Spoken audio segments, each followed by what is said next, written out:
All right, we are good to go. Just get this all worked out.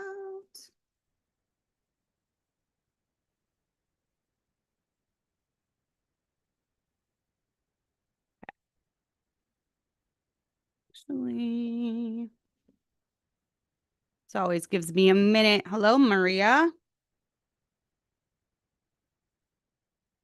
That seems almost too high. I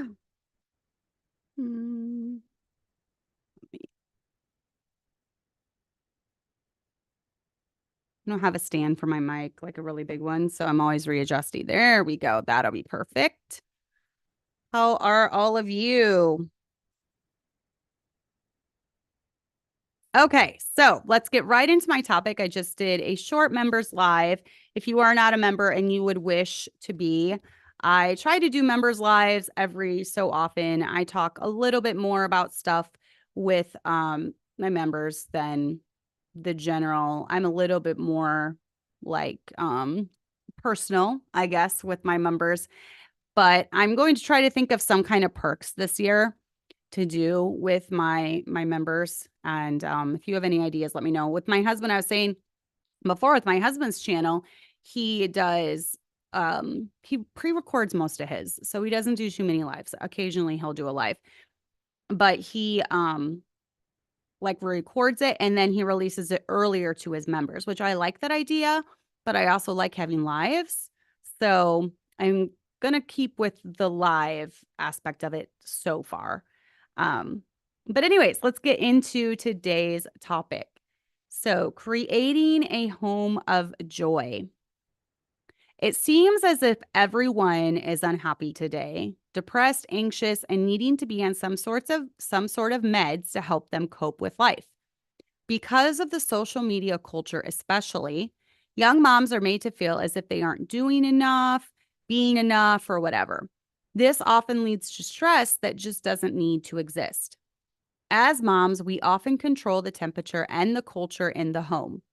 We set the pace, we set the routine, we set the mood. We should be striving to have our home be the most peaceful, the most joyful, the happiest place on earth for our kids. They should love coming home and be sad when they leave. How can us moms create a home like this?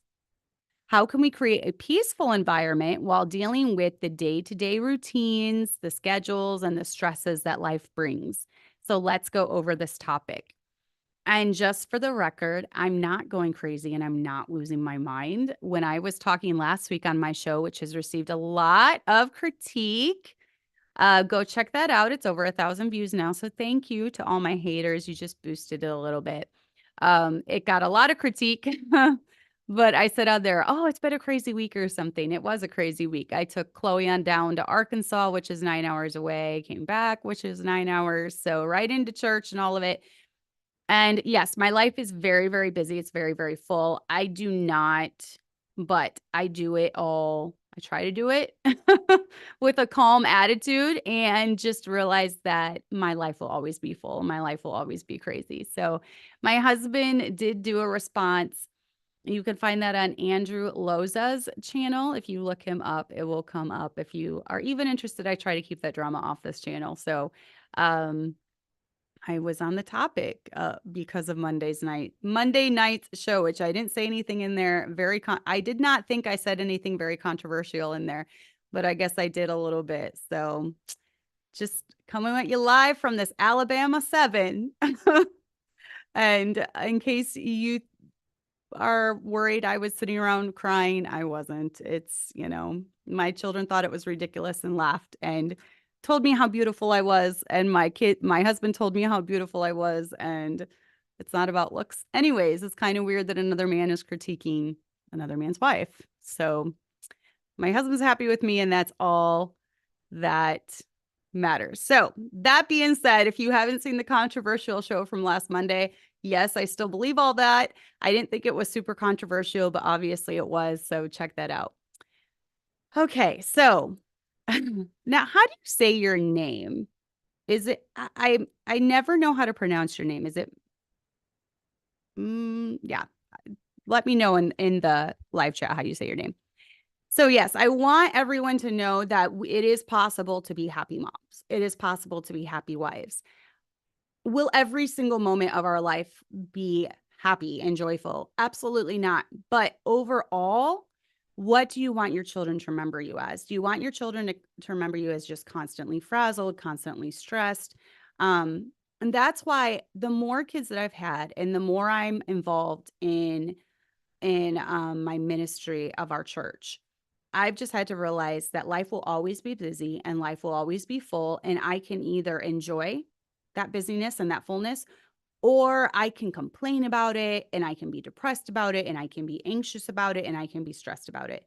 So I have chosen, especially the last 5 years, to just come to the accept the fact that my life is super crazy and busy all the time, and just take one moment at a time and not let it overwhelm me, not let it stress me out. And I want my kids to remember a smiling mom. I want my kids to remember a happy mom. I want my kids to remember a mom that hugged them and kissed them and loved them and played with them, because we only have one shot at this and they only will have one childhood memory of us overall. And I want it to be a good one. So I've really tried that with my children. So, number one, when it comes to this subject, realize that you are the adult in the home. You're the adult. So you show your kids how to react to stress. You show your kids how to respond to bad things that happen. Um, you are trying to teach your kids how to regulate their emotions. So you regulate your emotions. Okay. I can't stress this enough. So often as moms, we fall into this rut of, oh, poor me. The kids are driving me crazy today. The kids are making me angry. The kids are making me upset. My husband is driving me mad. My husband just, oh, he's so mean to me. And so who are we letting control us? We're the adult, especially when it's just us and the kids at home. So if they do something that's absolutely driving you crazy, you're the adult. So you take care of that. What is it that's driving you crazy? Is it disobedience? Then you need to address that. Is it backtalking? Then you need to address that. Is it them being lazy? Then you need to address it. Don't let them um, just get away with thinking that they can regulate your moods or control your moods, or, giving them that power. So what I'm saying is, if you don't want your child to just flip out at every inconvenience, then you need not to flip out at every inconvenience. If they grow up seeing you just completely flipping out at the mailman, flipping out at the clerk at the store, flipping out on the waitress, flipping out when anything doesn't go your way, they're going to grow up seeing that and they're going to think that should be the correct response to any situation where you're feeling frustrated or overwhelmed. So you are the adult in the home. You have to regulate how your emotions are. You have to regulate how you respond to stress. Last year, we had a polar vortex come through, and Amanda knows that she knows the story because I just was dying laughing and I had to send her this video. So everyone was stressed out. Like Jason was, I almost called him Jason Daniel. His middle name Daniel. Jason Daniel had gotten his car stuck at the end of the driveway, and it's this polar vortex. So it's super freezing. It's a blizzard. There's just snow everywhere. And like the shovel breaks and he's trying to dig it out. And so he's like, girls, come help me. And this is what happens. Tommy's moved out, right? My husband's gone. So it's only the girls at home to help him. That's all he has available. So they get all bundled up and they're out there trying to help him dig him out. And the girls, Allison is like, she's so hilarious. She just has a way of just making everyone in our house laugh. And so I look out the window and it's like stress and chaos and snow and like freezing cold. And they're trying to dig this car out. And Allie's out there doing the Oompa Loompa dance. I don't know if you've ever seen Willy Wonka, but there's these little Oompa Loompas and they do this dance. And Willy Wonka is a total favorite in our home. We love Willy Wonka. We love musicals. Allie is literally in the midst of the snowblower and the snow and the chaos of the girls slipping all over while they're trying to push like the car on the snow. Allie's doing the Oompa Loompa dance. I was like, oh my word, this is such a funny, like, this is just the McMurtry home. Like, our house is always loud and chaotic. And I feel like I'm always putting out fires, figuratively, But then there's one of the kids does something hilarious and it just makes me laugh. So I have the video. I'll try to find it and post it in the Gently Led Sisters group to give you all a laugh too, because you can hear me laughing at the video. And it's like, at that point, you can either laugh or you can cry. And Allie has a way of just lightening the mood. And I just died laughing because it was so hilarious. In the midst of the chaos, she's not even helping. She's just doing the Oompa Loompa dance. So, anyways, that was a long story. But that just goes to show you can either laugh about it or you can cry about it. Jason definitely lost his temper a couple times during that. But I think little things like that helped it so he didn't lose his testimony completely. He finally got it out, but it wasn't very fun. But, all that to say, we as mamas are teaching our kids how to respond to things. So we can either laugh sometimes or we can cry about it. And that choice is up to you. And I failed. I'm not perfect. I've definitely, especially in my earlier years, let the stress get to me more than I let it now. As we grow older, we have a way of maturing and learning how to deal better with situations. So there might be times where you just have to apologize. Like, listen, I am sorry I lost it. I wish you wouldn't have had to seen that because it was not wise of me to act that way. Just tell your kids about it. So, one of the things to just knowing that you're the adult and realizing you need to respond correctly to things is, I think this is very important. Know your cycle as a woman. And now, if you're a guy, listening to me, just tune out. I don't know if you're a guy, why you would even want to watch my show. I talk primarily always to ladies, single women, married women. We're going to be talking about female things. Okay. So just get out of here if you're a guy. Know your cycle and realize when you need to be prepared for certain weeks. All right. We all have different phases. I mean, our hormones constantly dip. You know how it is. For women, it's up 1 week, down the next, up 1 week. And during the week of like the ovulation phase, we're at our peak where you feel great. That's when I get my best workouts in. That's when I eat my healthiest. I don't have much of an appetite. Like I'm able to just really focus on what I want to get done. Then comes the week before our cycle and the week of our cycle. And okay, so I was just reading this meme the other day. It was like, I don't even track my cycle anymore. As soon as my husband's breathing and eating starts to annoy me, I know it's about here. And that is so accurate. When little things start aggravating us when they shouldn't, like breathing and eating. Anyone else out there hate the sounds of breathing and eating? I do, but especially the week before my cycle, and then it comes and we're like, oh, okay. That's why I was having those feelings of rage at hearing someone eating or breathing or, smacking their gum or whatever it is. So know your cycle and prepare. Maybe you need to take it slower on the weeks of your cycle or the weeks before your cycle. Maybe you need to cut some things out that week. Maybe you need to have a lighter week of school. Whatever it is, just prepare for it. Know when it is. Recognize when you need to slow down. Recognize, and that might be the week of your cycle or the week, for me, it's like, I really don't struggle too badly in this area.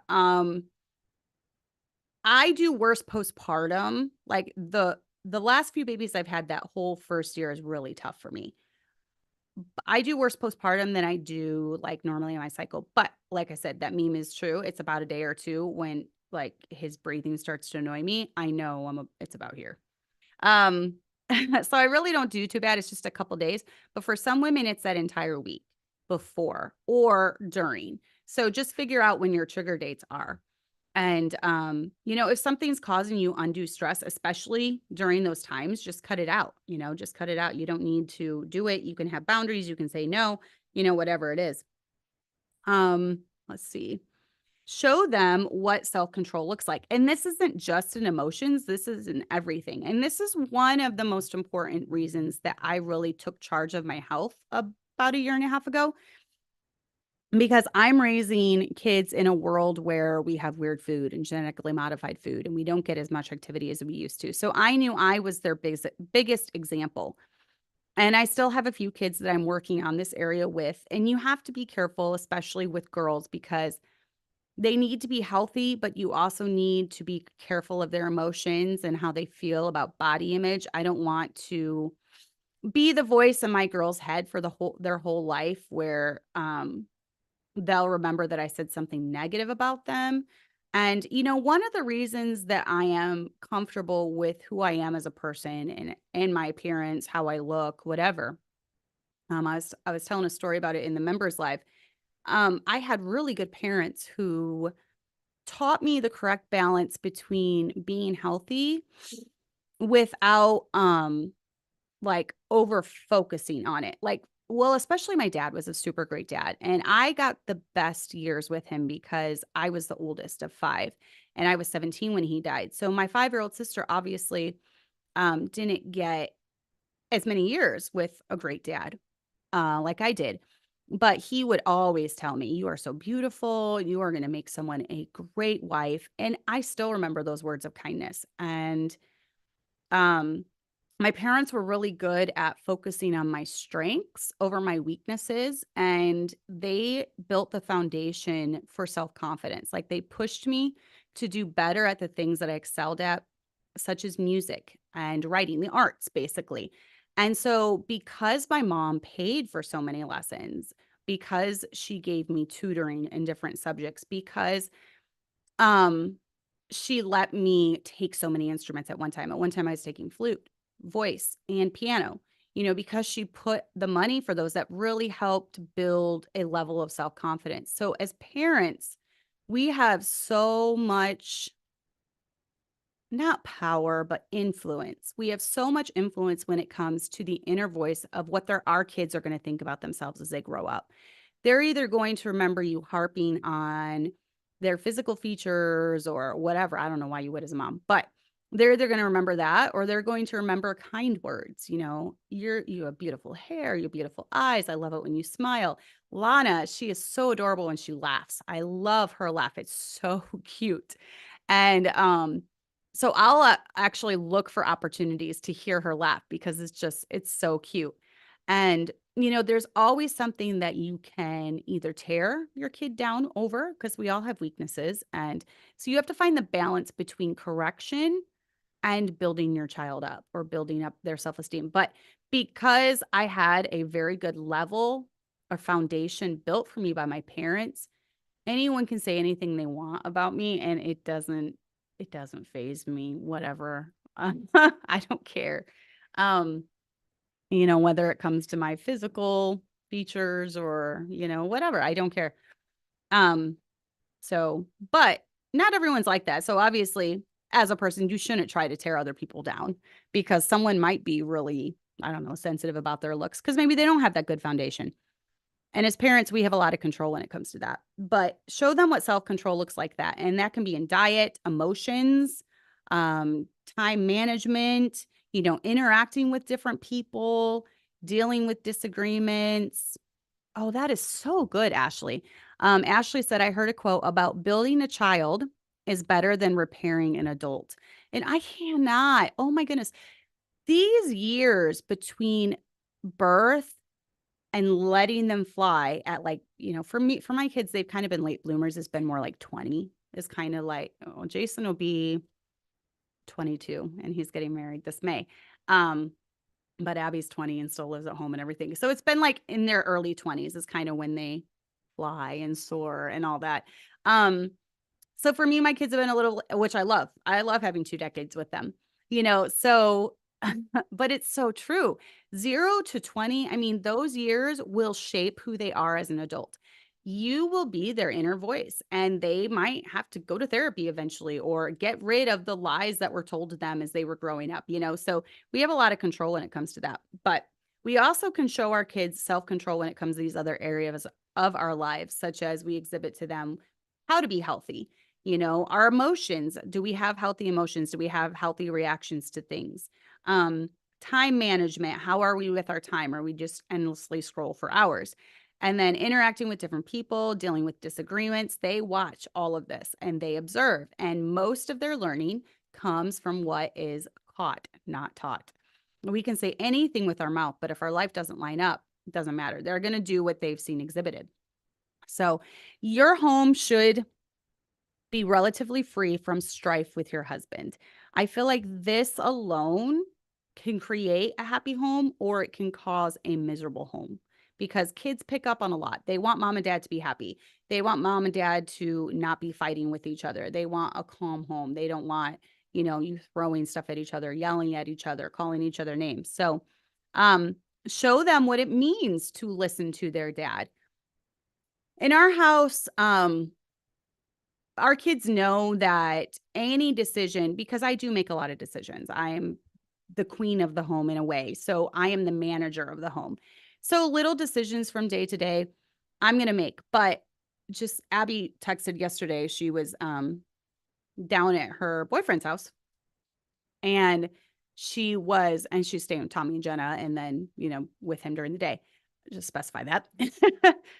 So she was there and she really wanted to stay the entire Sunday. Well, she plays for choir normally on Sunday night. So I told her, I said, no, because I just know what your dad would say.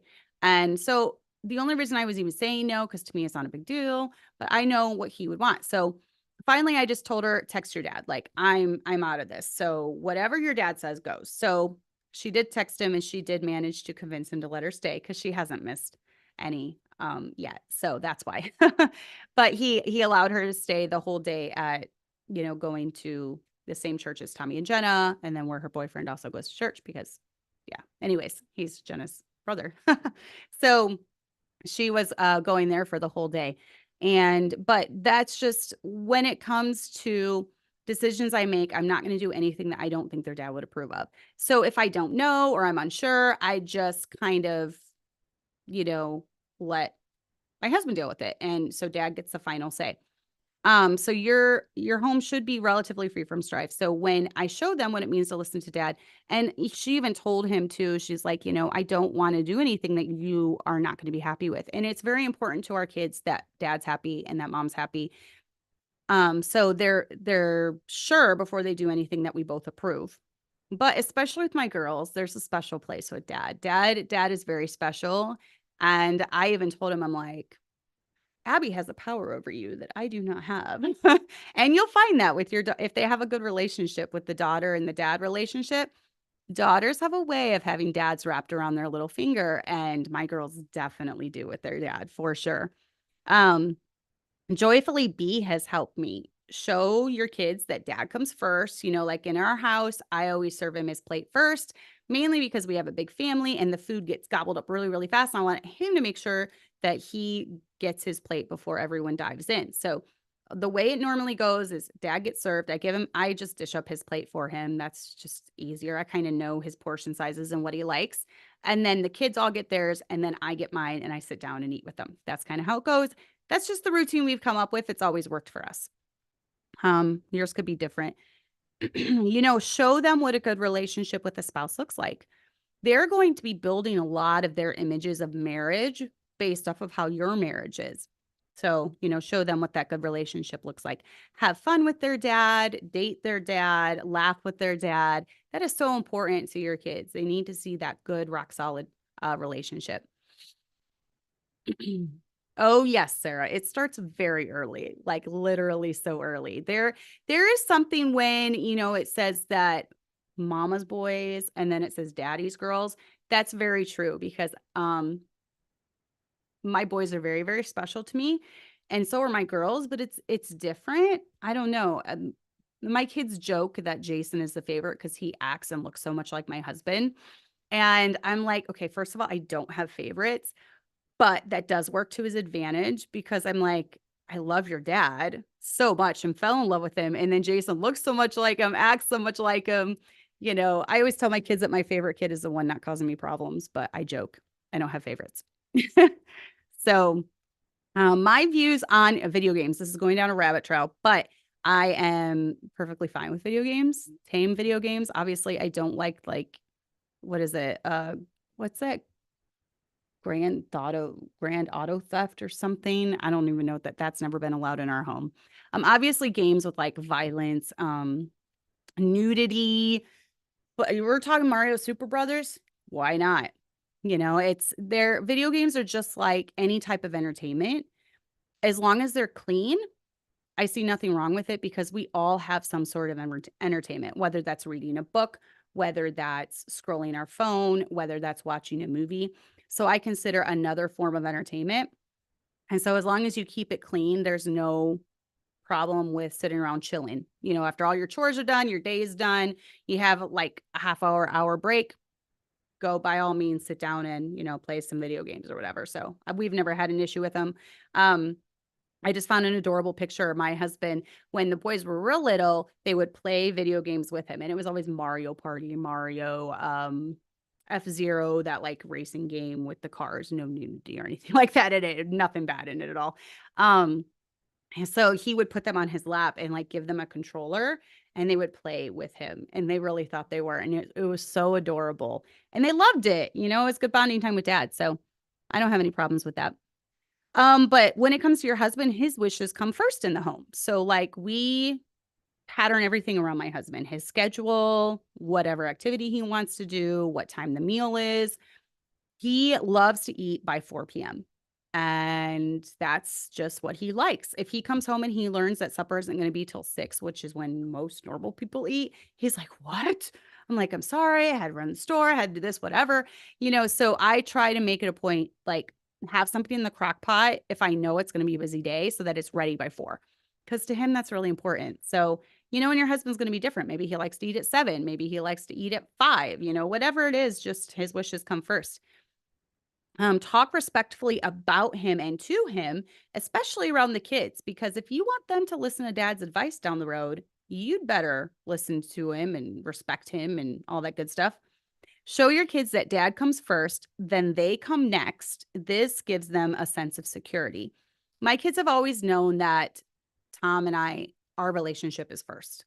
Like we are very clear. We go on dates. We'll go out overnight sometimes. Since the time that they were young, we would drop them off at grandparents' house or something. Mommy and daddy are going on a date. Mommy and daddy are going to be gone for the night, but we'll be back, different things like that. They've seen us put our relationship first and they know that we are rock solid. And that brings a sense of security to them. They've also seen us work through disagreements, while small at times. That lets them know that there can be minor disagreements in marriage, but there's never going to be divorce. The D word, I call it, is not ever been said in our house, not ever been uttered. It's just not an option for us both. So, that's how it's been in our home around our kids. So another way to create a home of joy is to cultivate joy during day-to-day things. So for us, one of these big things is godly music. Listen to good, godly music. If you'll go on Chloe's playlist, you're going to find all college groups. So, like Hyles Anderson, Golden State, Heartland, trying to think of any other ones. That's what we prefer. We like the college groups. So that's the majority of the music that we listen to. You also find a smattering of Willy Wonka, Newsies, different types of things like that. Different things like musicals, things like secular songs. As far as that goes, I'm not talking like Taylor Swift, okay? I don't want Taylor Swift in my house. But songs like that are fun. They all have their place. Obviously, we're not going to get up and sing a Newsies special in church, okay? They all have their place. But around home, it can create a fun environment. It can create one where kids can dance around innocently. I don't think like dancing in and of itself is evil done in the right way, not essentially, right? So just let your kid be a kid. Don't expect these straight-laced, robotic, just over-the-top spiritual kids that have to be toting around a Bible all the time and singing, "Jesus loves me." That's silly. So let your kid be a kid. Play fun music. Patch the Pirate is awesome. Love Patch the Pirate stuff. I grew up listening to Patch the Pirate, and so I think it's fun when my kids can listen to Patch the Pirate. So, yeah, that's really, really fun.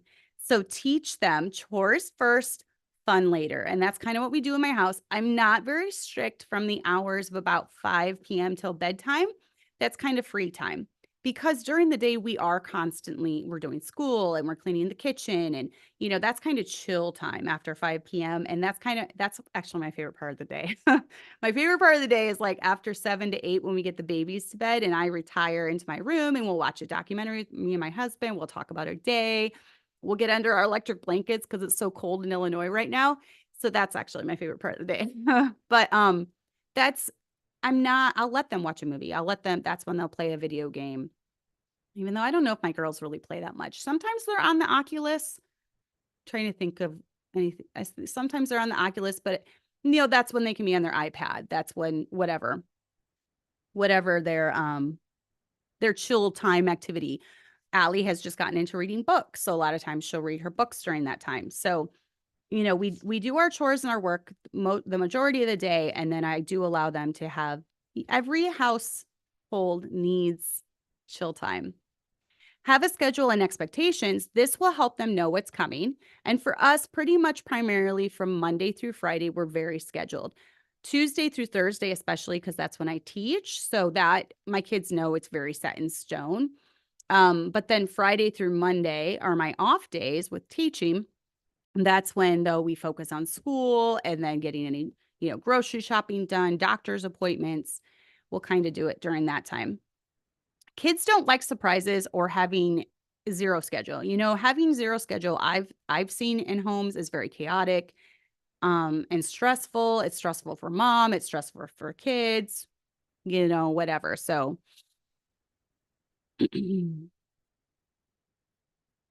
thanks, Ashley. Yeah, I'm not going anywhere. So like water off of a duck's back. Plus, it's just like I said, if you want to check out my husband's response, that's on Andrew Lowe's channel. But it is what it is. It's not a big deal. So anyways, let your kids be kids, let your littles be littles. Like I already said that, sing, dance, hug, kiss, cuddle. I know I'm coming down until I'm a grandma. I'm coming down till probably the last years of having my own littles in the home because Hannah just turned 4. I'm almost 44. I'll be 44 in 2 weeks. And it's bittersweet. So I feel like I am just maybe overdoing it with the hugs and the kisses and the cuddles and the I love yous. And I don't care because it's going to be over soon. It's going to be over. And so I want them to remember me saying that. I want them to remember me doing that. I know a lot of core memories are created right around the age of 4 and on. And all of my children have now passed that. They're past 4 now and on. So it's really important to establish those core memories, especially of mom loving on them and kissing them and hugging them. Tell your children often you love them. In the McMurtry home, and you cannot go anywhere. You cannot leave the door without someone saying, I love you in the McMurtry home. But in the McMurtry home, I started saying, as soon as my kids started driving, bye, I love you. Please don't die in a fire or car crash. So now everyone says that down to Hannah. So, all of us are saying that. Bye, Jason, even when he's going to the gym. Bye, Chloe, even when she's going to the gym. I love you. Don't die in a fire or car crash. Like we always say that to each other. And if God forbid something ever happened, I want the last thing I say to them to be that I loved them. So, McMurtry kids know that they're loved and we tell each other often. I remember one time when my kids were teenagers and we were at a function with other teenage boys and I was saying goodnight to them. And I said, good night, guys. I love you. And they looked at my boys and they were like, your mom still says she loves you. And they were like, yeah, like every night. And they were acting like it was weird. But now that my boys are older, they told me they're like, I think now they were just jealous because you were telling us that you love them. They're like, and it never embarrassed my boys when they were growing up because they just figured, I guess every family was like that. But we tell each other often that we love them. And now that's the McMurtry mantra. As soon as they're going out the door, bye, love you, don't die in a fiery car crash. So at least that'll be the last thing they ever hear if that happens. And obviously that would be horrendous if that happened. I would never be the same. But life is unexpected and bad things happen to good people and good things happen to bad people. And, sometimes that's the way of things. Realize that bad days are going to come and just chalk it up to life. It is what it is. You're not being persecuted. You didn't do something wrong. A lot of times, by what manner ye judge, you shall be judged. So if you're constantly trying to rain down flat tires on everyone else and bankruptcy, and then that happens to you and you're like, oh my goodness, did I do something wrong? Because I'm constantly trying to get God to rain this down on other people. Just realize that, the rain falls on the just and the unjust. So just roll with it. Some days you're going to have to just do the basics. If you have to be on the phone all day with the warranty company or trying to get the repair guy out or trying to get the van into the shop to be fixed, just do the basics. Now is not the time to start a big cleaning project. And I know for me, like if I get overwhelmed, that's sometimes what I want to do, because I think as moms, if we just get something accomplished, we feel like, okay, the day wasn't a total loss, right? But there's going to be some days where it's going to be so stressful. You're just going to need to shut it down, do the basics, keep the kids alive, keep them fed, and just chalk it up to that. Sometimes you need to forget it all and just take a nap. Sometimes you just need to order pizza, keep the meal simple and nourishing. I hear someone's here and I really hope that's Abby. It's a little creepy. So if I get murdered, guys, it was, well, you'll see him on camera. So just, and you say things. Yeah, this is why I say don't die in a fire car crash, because I have quite the imagination. But I'm a writer. Okay. I come by it honestly. I'm sorry. I can't help it. So yeah, realize that bad days are going to come. I think if we just know, for me, it's like easier to just accept the fact that sometimes I'm going to have bad days than just think every day is going to be perfect and then just like be thrown for a loop when I have a bad day. Just accept it. We're all going to have bad days. And so you just kind of learn to roll with it and not be dramatic about it, I guess, and that's just kind of me. If any of you follow me on Facebook, I'm not one to like air out a bunch of dirty laundry. I mean, I have bad days just like the rest of you, but I don't like complaining about things like that, because I realize everyone has bad days and somewhere someone had a worse day than me. I realize this. I'm self-aware enough to know that. So I don't like just going on spilling about all my bad days. And occasionally I will, sometimes just for comedic purposes or to get a laugh about it. But I try not to make it a habit of complaining about things, because, there's always something going wrong. We just got to learn to deal with it. How do we cultivate a home of joy? Well, obviously, keeping Jesus in the center of our home. That's what we got to do. We got to remember that Jesus sees all. He sees you at your best. He sees you at your worst. And we're not fooling him. So, and since he is the one that we are trying to please most of all, then we need to curb our emotions, do the right thing, walk in the spirit to bring glory to him. That's the main thing. Talk about the Lord, sing about him, worship him. Don't use him to threaten your kids, but rather let them see how having a relationship with Christ makes life joyful and just better, because we want them to choose this way of life, right?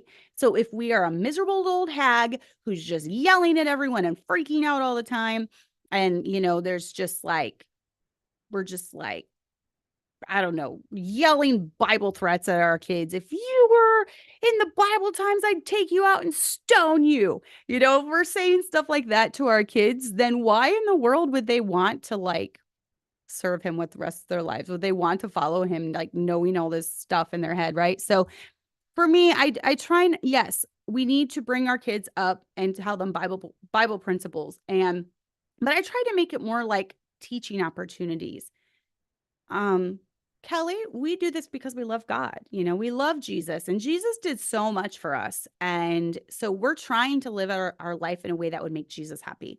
So this is why we don't treat other people meanly. This is why we're not bullies, because Jesus can see us and Jesus wants us to be nice, because the Bible tells us, do unto others as you would have them do unto you.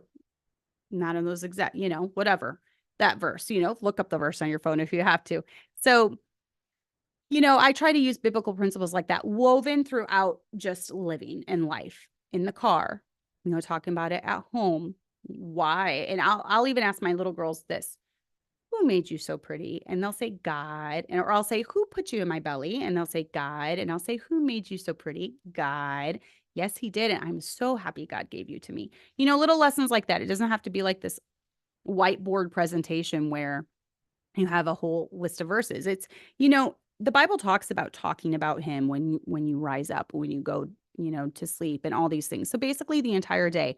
And that's what I try to do. I try to incorporate Jesus into our everyday life. Teach them to do things out of love rather than fear. Start or end your day with reading the Bible, praying, etc. It will help your mindset. It will help you conquer some of those things that maybe are a problem for you. Cultivate joy by setting boundaries and eliminating stressful situations. If something is stressing you out the entire day, dump it. That could be, I don't know, baking sourdough. I'm not like chained to my sourdough. So sometimes my sourdough starter will sit in the fridge for a while. Sometimes I'll take it out and then I'll be able to use it. Put your phone up if something online is stressing you out. You can offer forgiveness to others, but you are not entitled to be everyone's friend. So there have been situations in the past where I've been really hurt. And I want to be a forgiving person because Christ has forgiven me a lot. So I want to be forgiving.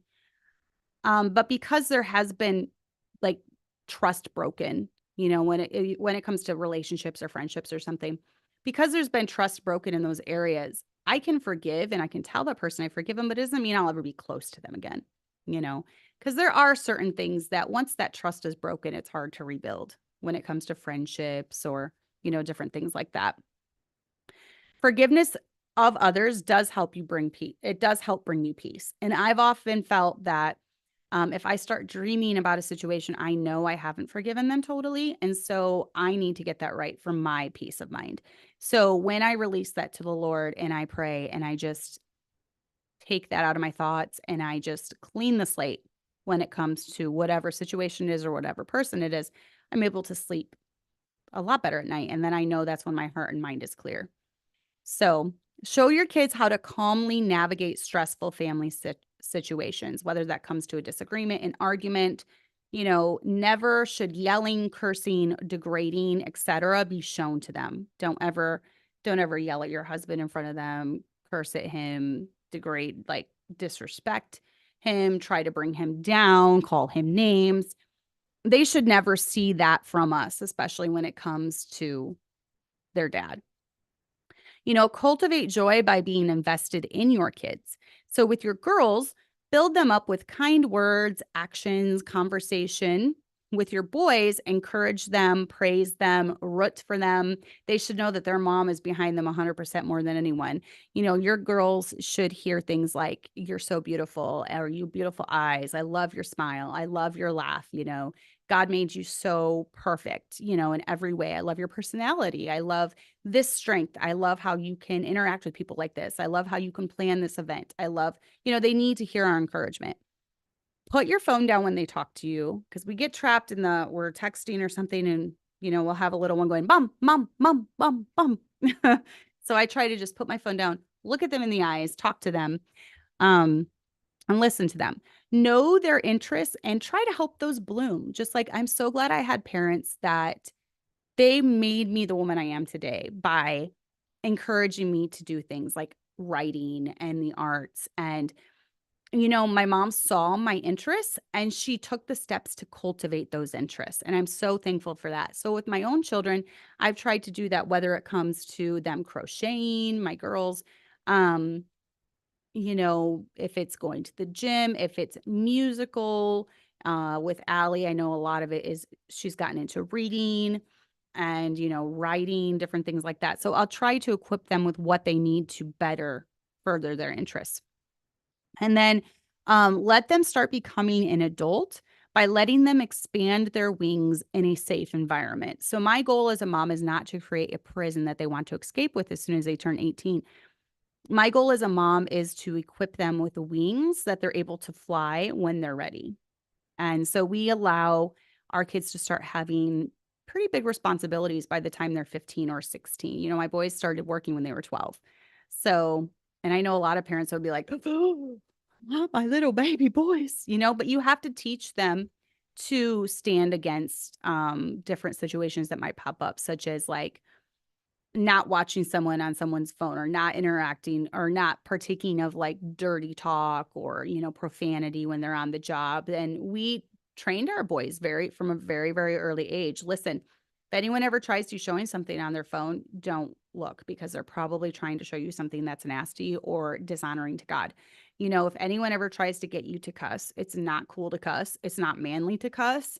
It does not earn you any points when you have a foul mouth. So, especially if you're around girls, you don't ever, and to my knowledge, my boys have never cussed, or anything like that. If anyone ever tries to get you to do drugs, doing drugs is not cool. Doing drugs will harm your body. You'll be in bondage to drugs.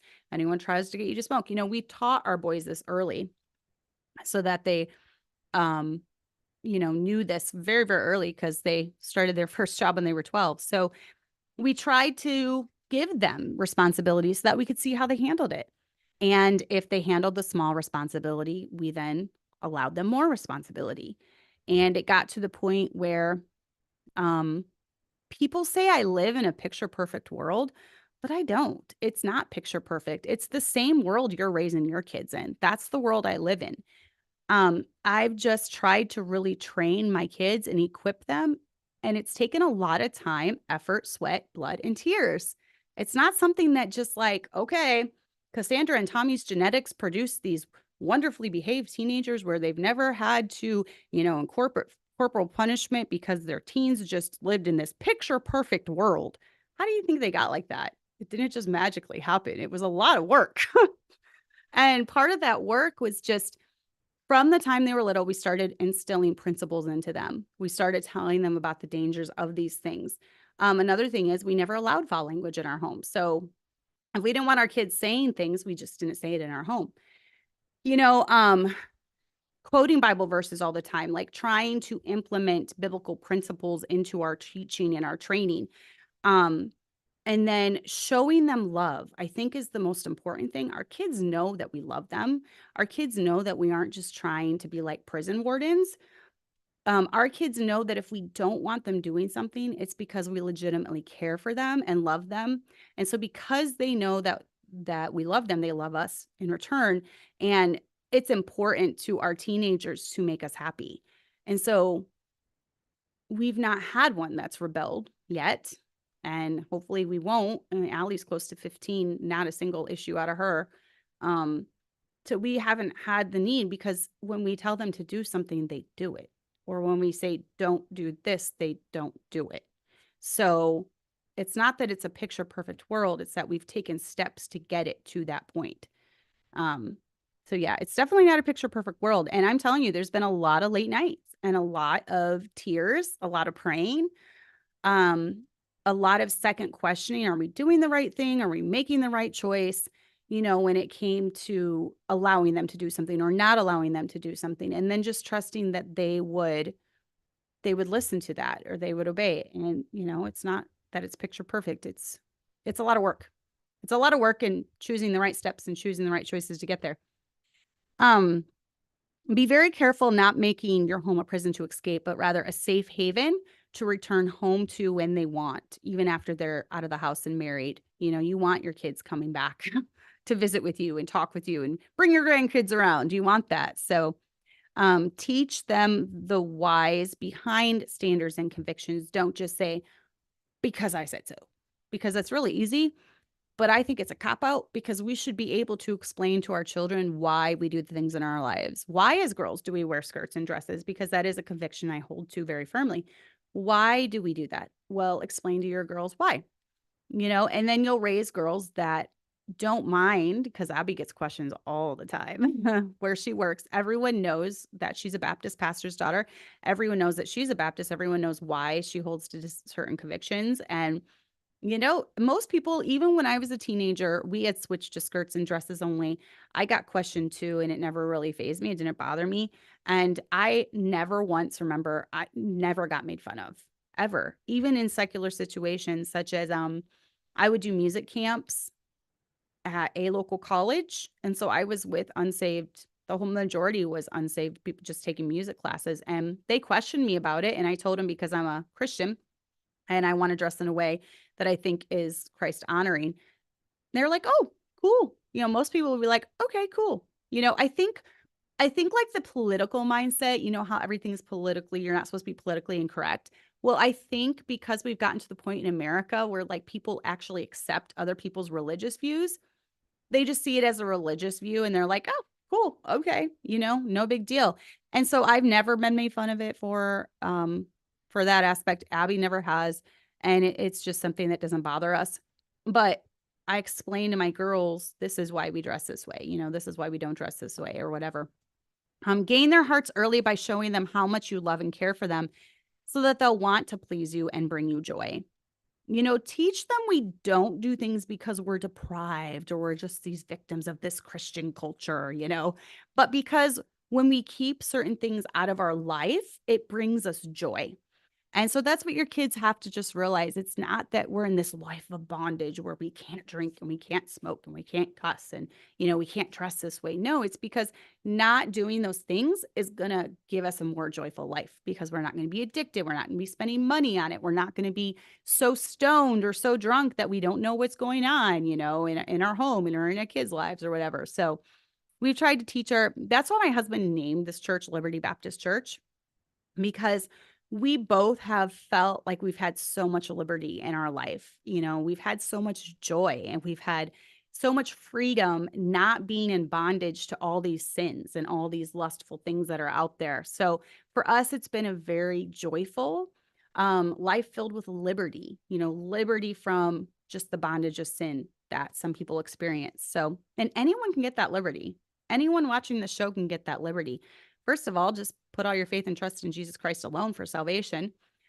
Secondly, start walking in the spirit and not the flesh and cutting all those sins out of your life, the sins of the flesh and the sins of anger and lust and pride and, all those things. Get those things out of your life. It's going to be a work, but anyone can do it because I'm still a work in progress and I'm still cutting stuff out of my life.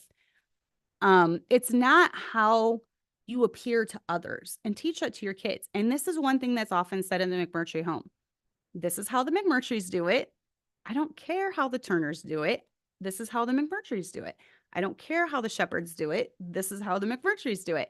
And so my kids have even come to the point where they'll be like, Juju says they don't do this in their home, but that's okay because it's Juju's home. It's not our home, little stuff like that. So they've recognized that we have separate homes and we have separate rules and we have separate ways of doing things. And that's what I want to get through my kids, because I don't want my kids to be these judgy Baptist kids that are like, how dare you? You don't do things exactly like us, especially if it's not even like, okay, like something that's clearly outlined in the Bible. It's preferences, but not biblical commandments. You know what I mean? So especially if it's not a biblical commandment, I don't want them being judgy, looking down on others for not doing it that way. So for us, it's important. For me, it's important that my kids know McMurtry's do it this way. It doesn't mean that it's necessarily the best way or the worst way, but this is just the way we do it in our home. This is our, standard. This is our guideline, whatever.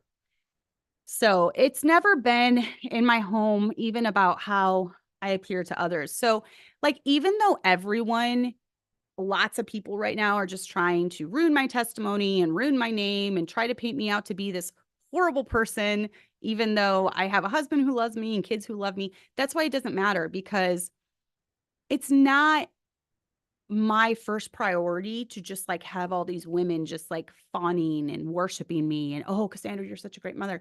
No, my goal is to actually be a great mother. My goal is actually to raise good kids. My goal is to raise kids who love me. Like my kids, my 8 kids and my husband, they are my reason for living. I mean, they are, I mean, obviously Jesus, but I'm saying for earthly reasons, they're my reason for living. They are my everything. And it's my whole life they're my life. And, I'm going to enjoy them as the gifts that God has given to me. And if those were ever taken away, I would still praise the Lord and I would still love the Lord and I would still serve the Lord with the rest of my life.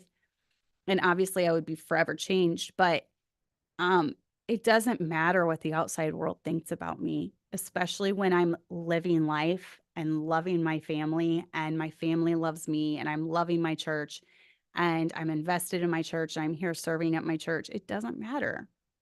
It doesn't matter if my testimony is trashed through rumors and lies and people making things up, because, some of us are living real life and it's just annoying stuff in the background. So it's not how about you. It's not about how you appear to others. It's about what goes on behind the closed doors in your home.